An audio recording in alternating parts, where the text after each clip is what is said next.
Kapitan. Oh, doon ding oras ng bagyong yun na nagre-rescue. Hindi na sila buo. Nagre-rescue na kami. Tumuloy pa sila, kasama sila sa naguhan. Kung kami dumiretso sa mismong mamambuhangin, kasama kami sa mabubuhan. Dahil yung sasakluluhan namin ni Kabi-Kabilay Guho eh. Hindi pala isang side. Hindi isang side, marami. Merong yung isang guho doon sa may tabi ng gym namin, yung sa covered court. Ay luwag ngayon ang 3 covered court sa dinaanan ng baha. Hindi po ba may namatay na hindi na nakita? Hindi po ba tawag dito? Isla po yun, no? Ay hindi. Hindi po siya isla. Kaya lamang wala lang way. Wala way na pupunta doon kung hindi dagat lamang. Maglalakad ka lang. Okay. Buti kap nailikas niyo po kagad yung mga tao doon, no? Ang nailikas lang namin agad dito nasa kabirang sitio, sa sitio Paso. Dusong yung mga nasakta, mga nasugatan, mga tama dito na yero ito. Pero ang lagot nga itong litid na tama ng yero. Sa tingin nyo kung gabi nangyari yun, anong posible na mangyayari? Maraming mamamatay. Maraming mamamatay. Dahil yung isang konsehal ko, wala siyang nailibre kung hindi yung damit na suot. Dati rin kami Wala, wala. Flooring lang natira sa bahay niya. Flooring lang. Marami yung gayon na flooring lang. Kaya nakakawa nga at hindi nga nila alam kung paano saan sila magsisimula. Pati yung mga panghanap buhay nila, hindi nila ng baha. Kung sakali po makahingi tayo ng tulong sa butihin natin senador, yung panghanap buhay nila kailangan. Isa yung isa yung panghanap buhay. At isa yung sana yung mga materyales ng pangbahay.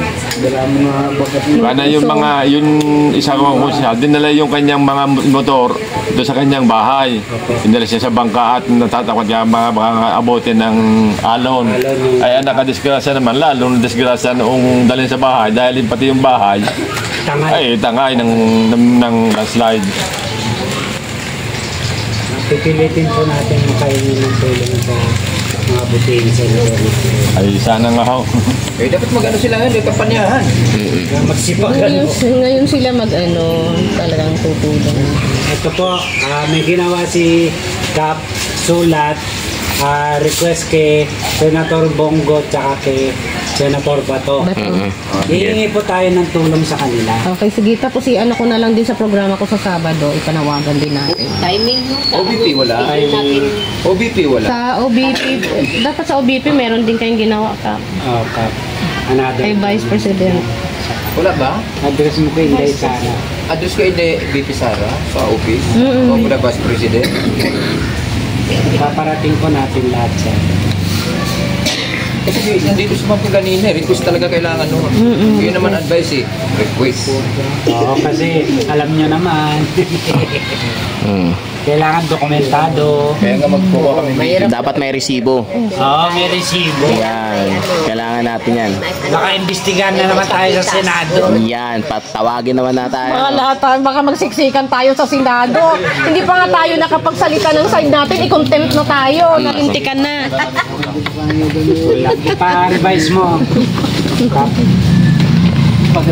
Hirap pa naman sa yung mga nagre-rescue kay kasama ni Kagawad. Opo, si Konse Alper. Salute po sa inyo. Big salute po. Maraming salamat sa inyo, Konse Alper, sa pangunguna, no? Pag-aanon sa mga kababayan natin. Dapat yung mga rescuer. Sis, may request na sila kami. Buhay. Lalo na mga pagsagan. Nahahapot namin. Oo, sila. Yung mga tao nagpahingi ako sa OBP kasi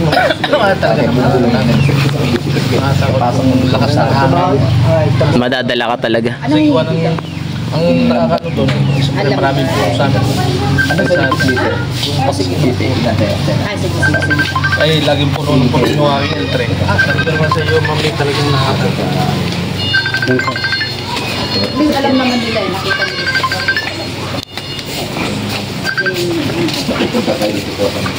Oo, ito kami dokumentaryo din po doon para.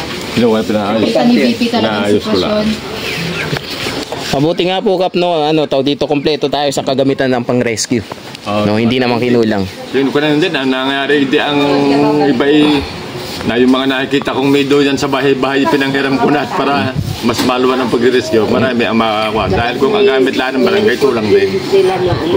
Kung pangsyonary, kulang din ang pangsyonary.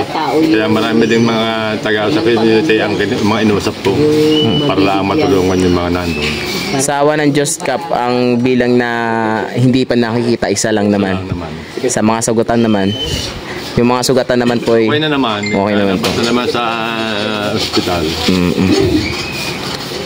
Ang problema mga doon palibas nga at sa mga palibas at grabe, doon pa sa malalaking ospital ladala na hindi ko ng gobyerno. Naging problema ko din. Naging problema ko pa din yung paglabas sa ospital. Kasi pag emergency kasi Kap, yung mga private hospital lang natin ang madaling mag-rescue po. Kasi minsan sa ating mga public hospital kasi sa dami ng mga pasyente, hindi ka agad-agad sila naasikaso. Kaya nga pag may mga pasyente at alam kung walang-wala, talaga sa mga provincial hospital ko. Kailangan din may kasama sila. Napakalaking bagay yung malasakit. Opo. Napakalaking bagay yung malasakit sa mga nasasamahan natin mga na-hospital. Dahil karamihan nga dito kaya kahit nga malayo-layo yung regional hospital, pinipilit kung doon madalas. Dahil pag lumabas naman kami din ang problema. Hindi pwedeng hindi sa amin din hihingi ng tulong. Alam naman natin wala. Katulad noon, nag-bill ng may kurang-kurang 200 sa hospital. Ay wala naman kahit isang damit na natira. Anong ibabayad ng mga tao? Hindi nangyari, kami mga official pa rin nagdagdag para lang makalabas.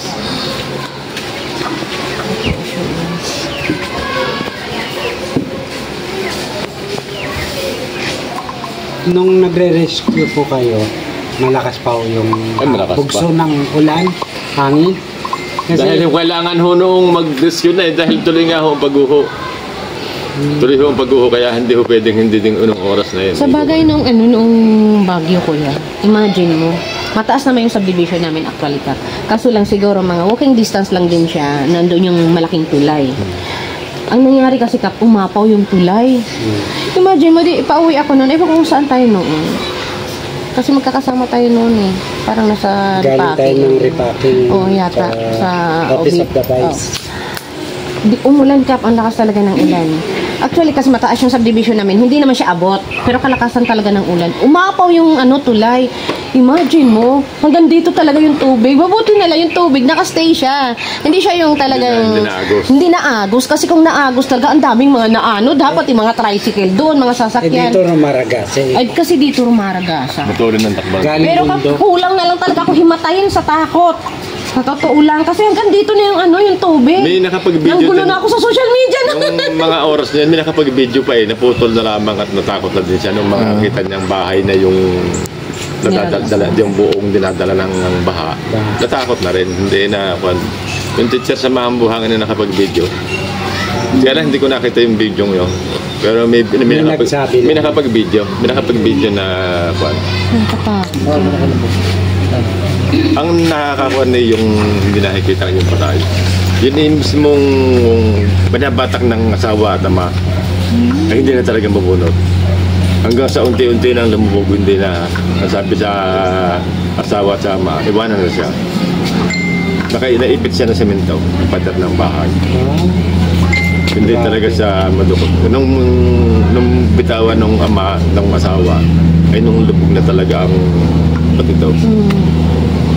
Hindi pa rin nakikita. Yun na napakasakit na pag matikita mo talaga. Opo. Paano siya, yun? Naunti-unti siya. Napaiyak nga si Konsyala habang nagkikwento kanina. Kasi nga, yun. Napakasakit talaga yun. Isasabihin sa'yo na, iwan mo na ako, ligtas mo yung sarili mo. Sino ba naman di maiyak ng ganun? Dalawa yun yung nangyari. Kaya lang yung isa, napilit nung ama at yung kapatid na mabatak yung pader na anak ni Kusal Jimmy. Kung hindi napilit birahin yung kwan, hindi rin makukuha yung anak. Makakaalis doon kung saan siya naipit. Yan, real talk po yan, mga kababayan. Sa sariling residente ni... Hindi nga ako makatingin sa mga kabarangay pagkakaahon dito. Ay, balita ho namin, hindi na kayo nakapag-asawa eh. Wala akong mapaibig. Tanging asawa ni Kap yung kanyang mga constituent. Yung constituent niya. Ginawa niya. Yan. Kay palad po ng mga kababayan nyo kapag may taong kagaya nyo na yung nasa puso yung kuan ba, pag sisilbi. Dapat ganun ang tinatayo natin ngayon eh. Yung mga nasa puso yung pagsisilbi sa Pero napakahirap din yung Kap, ang ang manilihan. Kasi ako Kap kasi ako,